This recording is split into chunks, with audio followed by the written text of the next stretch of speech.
Hello guys, আসসালামু আলাইকুম। ভাই, সৌদির উদ্দেশ্যে আসছিলাম কাজের উদ্দেশ্যে।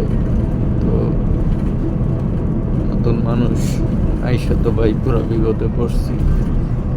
বিশেষ করে নতুন মানুষের অনুরোধ রইল, কেউ যদি সৌদি আরব আসতে চান বলেও আইসেন না ভাই। এজেন্সিরা অনেক প্রলোভন দেখাবে, তো ওই প্রলোভনে না পড়ে আপনারা আইসেন না। ঠিক আছে, এই যে 5 লাখ 6 লাখ টাকা করে নেয় ভাই, ঠিক আছে, আইসা সাইডে তো কাজ কাম কিচ্ছু দেয় না। এই জায়গায় শুধু কষ্ট আর কষ্ট, জানেন না ভাষা।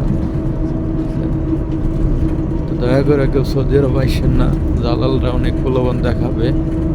তো দালালদের করে কেউ পড়েন না।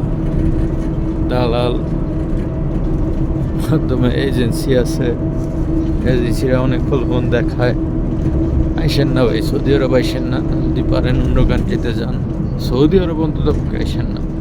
নবীর দেশ, শুধু উমরা হজ করার জন্য আসতে পারেন।